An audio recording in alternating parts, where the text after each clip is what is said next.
नमस्कार, मैं हूं आपके साथ रत राकेश टंडन। पाकिस्तान एक ऐसा देश है जो हर मोर्चे पर गिरने के बाद भी अपनी हरकतों से बाज नहीं आता है। दीपावली के ऐन पहले पाकिस्तान ने सीमा पर सीज फायर का उल्लंघन किया, जिसका मुंहतोड़ जवाब भारतीय सैनिकों की ओर से दिया गया। लेकिन ऐसे में सवाल बड़ा यह उठता है कि पाकिस्तान पर क्या एक बार फिर से अब तक का सबसे बड़ा सर्जिकल स्ट्राइक जरूरी है? क्या पाकिस्तान इसी भाषा को समझता है? क्या पाकिस्तान अब भी नहीं सुधरा तो भारत को जल्द पाकिस्तान का सर्जिकल इलाज करना होगा? आपकी टीवी स्क्रीन पर दो तस्वीरें हैं। पहली तस्वीर साल 2016 की है, जब भारत ने 29 सितंबर को सर्जिकल स्ट्राइक के जरिए सीमा पार पाकिस्तान के कई लॉन्च पैड तबाह कर दिए थे। दरअसल ये सर्जिकल स्ट्राइक 18 सितंबर 2016 को पाकिस्तान के कायराना तरीके से किए गए उरी हमले का जवाब था। दूसरी तस्वीर 2019 की है, जब फरवरी के महीने में पाकिस्तान ने पुलवामा में आतंकी हमला किया था, जिसके तुरंत बाद भारत ने सर्जिकल स्ट्राइक कर पाकिस्तान के कई लॉन्च पैड तबाह कर दिए थे। ये 2016 और 19 के वो गवाह वाली तस्वीरें हैं जो बताती हैं कि भारत जवाब कैसे देता है। अगले आधे घंटे हम आपको अलग अलग तरीके से यह समझाने की कोशिश करेंगे कि आखिर पाकिस्तान पर सर्जिकल स्ट्राइक की जरूरत क्यों है।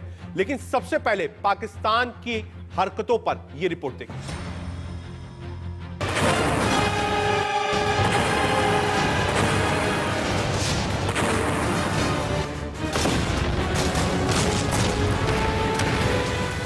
सीमा पर भारत का ये एक्शन पाकिस्तान की घबराहट की नई वजह है। पाकिस्तान में सेना से लेकर पीएम और आर्मी चीफ के हाथ पांव कांपने लगे हैं। 3 युद्ध और न जाने कितने बार भारत के हाथों हार का सामना कर चुका पाकिस्तान अपनी हरकतों पर अब भी लगाम लगाने को तैयार नहीं है। भारत के एक्शन और पाकिस्तान को फाइनल अल्टीमेटम से तय हो गया है कि अगर पाकिस्तान अपनी हरकतों पर लगाम नहीं लगाएगा तो उसके पोस्ट को कुछ इसी तरीके से तबाह किया जाएगा।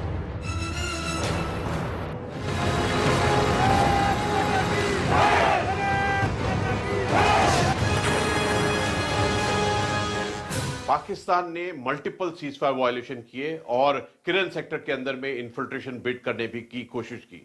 उनका सीजफायर वायलेशन डेलिब्रेट थे और कोऑर्डिनेटेड थे। इंडियन आर्मी ने कुछ एक वीडियो क्लिप्स भी जारी किए, जिसके अंदर में आप देख सकते हैं बहुत क्लियरली कि क्या टारगेट था और किस प्रकार उनको एटीजीएम और बाकी हथियारों के साथ में पिन पॉइंटेड तरीके से डिस्ट्रॉय किया गया। भारत के इस एक्शन से पाकिस्तान में खलबली मच गई है। पीएम इमरान खान और आर्मी चीफ बाजवा को डर सता रहा है कि कहीं भारत एक बार फिर से पाकिस्तान पर सर्जिकल स्ट्राइक न कर दे। वहीं के रक्षा विशेषज्ञों का कहना है कि पाकिस्तान जैसे देश के लिए सर्जिकल स्ट्राइक ही पक्का इलाज है। पिछले कई दिनों से पाकिस्तान सीमा पार से ऐसी ही हरकतें कर रहा है, जिसका इलाज भारत के शूरवीरों की ओर से दिया गया है।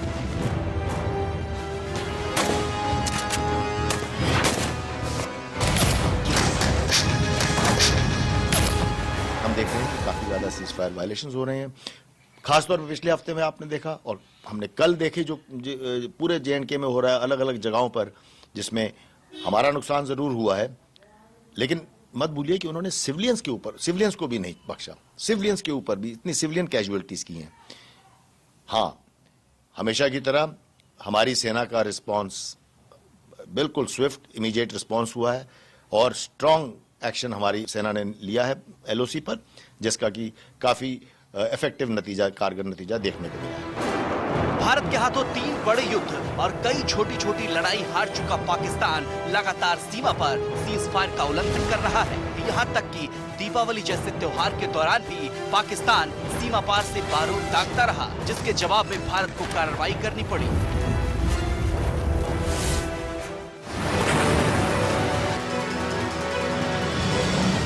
भारतीय सेना ने रिटेलिएट किया। कैसे रिटेलिएट किया?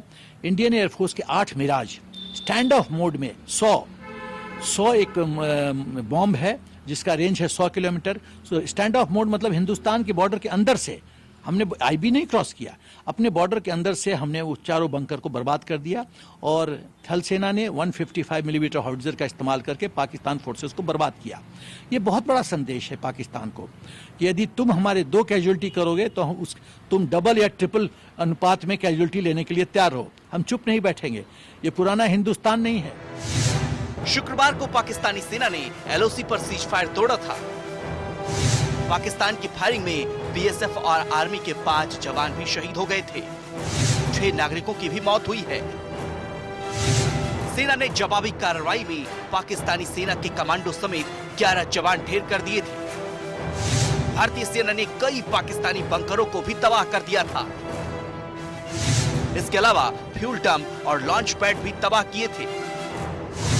करीब 16 पाकिस्तानी सैनिक जवाबी कार्रवाई में घायल भी हुए हैं। हालांकि पाकिस्तान की नीयत से पूरी दुनिया वाकिफ है। ऐसे में ये जरूरी है कि पाकिस्तान को उसकी भाषा में सबक सिखाने के लिए एक बार फिर से सर्जिकल स्ट्राइक किया जाए। Bureau report, India news. आइए अब आपको आंकड़ों के जरिए आपको समझाते हैं कि पाकिस्तान कैसे बार बार सीज फायर का उल्लंघन कर रहा है। नवंबर में 128 बार सीज फायर वायलेशन हुआ। इस हफ्ते में यह दूसरा मौका है जब पाकिस्तान ने सीज फायर तोड़ा है। इंडियन आर्मी के सूत्रों के मुताबिक इस साल पाकिस्तान की तरफ से 4052 बार सीज फायर का उल्लंघन किया गया है। इनमें 128 बार नवंबर और 394 बार अक्टूबर में सीज फायर हुआ है। पिछले साल 3233 बार सीज फायर का उल्लंघन हुआ था। भारत के एक्शन से पाकिस्तान की सेना और सत्ता में बैठे लोग तो घबराए हुए हैं, लेकिन साथ ही साथ पाकिस्तानी मीडिया में भी भारत के एक्शन से हड़कंप है। टीवी डिबेट में पाकिस्तानी टीवी एंकर और गेस्ट की परेशानी साफ दिख रही है। अब सोचिए कि पाकिस्तान जैसा देश जो वैश्विक स्तर पर ब्लैक लिस्टेड है, वो भारत के खिलाफ जांच की मांग कर रहा है। वहीं पीएम मोदी के नाम से कांपने वाला पाकिस्तान अजीत डोभाल से भी घबराता है। भारत के एक्शन से कैसे घबराया हुआ है पाकिस्तानी मीडिया पर आधारित इस रिपोर्ट से समझिए। इन हालात में भी जब सारी दुनिया को अपनी पड़ी हुई है इंडिया पाकिस्तान को डिस्टेबलाइज करने के लिए पूरी तदबीरें भी कर रहा है, और सबसे जो खतरनाक बात जो सामने आई है, और दूसरे पे इंडिया सी पैक को नाकाम बनाने के लिए जिस तरीके से नरेंद्र मोदी जो हैं सेल को खुद मॉनिटर कर रहे हैं।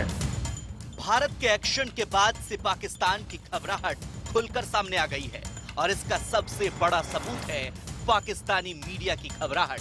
तो आप देख लें कि इन हालात में भी जब सारी दुनिया को अपनी पड़ी हुई है इंडिया पाकिस्तान को डिस्टेबलाइज करने के लिए पूरी तदबीरें भी कर रहा है, और सबसे जो खतरनाक बात जो सामने आई है, और दूसरे पे इंडिया सी पैक को नाकाम बनाने के लिए जिस तरीके से नरेंद्र मोदी जो हैं सेल को खुद मॉनिटर कर रहे हैं। पाकिस्तानी मीडिया जो कुछ भी कह रहा है वो पाकिस्तान की घबराहट की वानगी भर है।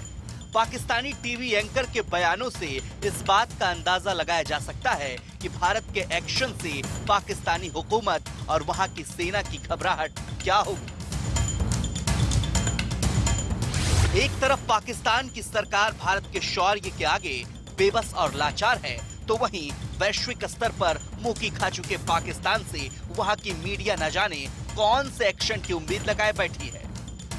पाकिस्तान इस लेवल पर पहुंचेगा कि अपना नैरेटिव दहशतगर्दी के हवाले से पूरी दुनिया को बता सके कि पाकिस्तान बहुत कुछ कर रहा है, लेकिन भारत बहुत ज्यादा इंटरवीन कर रहा है। अभी भी मामला सिर्फ प्रेस कॉन्फ्रेंस तक ही रहेगा, या फिर हम आगे आलमी इंटरनेशनल कम्युनिटी के अंदर अपने केस को अच्छे से प्लीड कर पाएंगे? देखिए, पहली बात तो ये है कि ये कॉन्फ्रेंस जो है ये तो आज एक आगाज है कि कंक्रीट ठोस सबूत जो है DGISPR ने और वजीर खारजा ने न सिर्फ पाकिस्तान के अवाम बल्कि पूरी इंटरनेशनल कम्युनिटी के सामने रखी। आपको मालूम है कि जब भी वहां पर कश्मीर में इंडिजिनस कैंपेन है, लोग अपनी आज़ादी की जंग लड़ रहे हैं, लेकिन वहां पर भी अगर कोई वाकया होता है तो हमेशा इंडिया कोशिश करता है कि पाकिस्तान को इसमें मुलव्वस किया जाए। वहीं पाकिस्तानी मीडिया पर जारी टीवी चर्चा में मोदी के नाम का भी जबरदस्त खौफ है। दरअसल पाकिस्तान पीएम मोदी की स्ट्रेटजी से पूरी तरह घबराया हुआ है।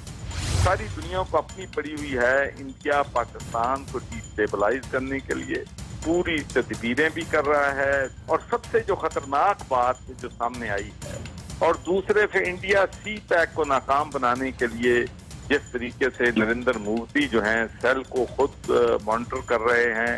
तो एक तरफ दुनिया हमें ये कह रही है कि ये कलअदम तंजीमें जो हैं या दहशतगर्द तंजीमें जो हैं इन पर पाकिस्तान में पाबंदी लगाई जाए, इनके खिलाफ एक्शन लिया जाए।